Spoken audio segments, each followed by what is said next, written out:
দশমী মই সকলোকে বিজয়া দশমীৰ শুভেচ্ছা জনাইছোঁ আৰু মা দুৰ্গাৰ আশীষ বিচাৰিছোঁ ৰাইজৰ যাতে মংগল হয়।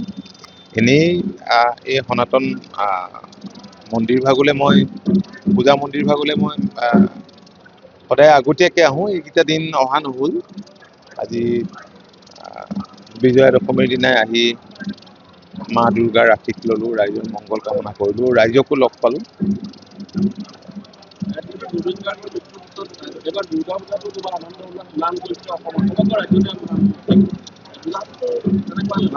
হয়, সমগ্ৰ ৰাজ্যখনতে ম্লান পৰিছে। উৎসৱৰ পৰিৱেশ নাই। যিদৰে দুৰ্গোৎসৱত ৰাইজ ওলাই আহে, ৰাইজে আনন্দ কৰে, তেনেকুৱা পৰিৱেশ এইবাৰ নাই। কাৰণ জুবিন গাৰ্গৰ মৃত্যুত সমগ্ৰ ৰাজ্যবাসী ম্ৰিয়মান। অৱশ্যে যোৱাকালি ৰাইজে অলপ স্বস্তিৰ নিশ্বাস পেলাইছে, কাৰণ দুজন মূল একিউজক যোৱাকালি গ্ৰেপ্তাৰ কৰিছে।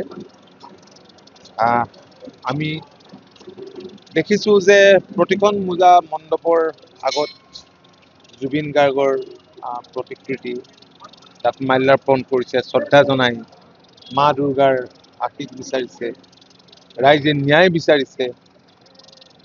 তেনেকুৱা এটা পৰিৱেশ সমগ্ৰ ৰাজ্যখনত। যিকোনো খবৰৰ বাবে যোগাযোগ কৰক 7099017330 লগতে 7099017110 নম্বৰত।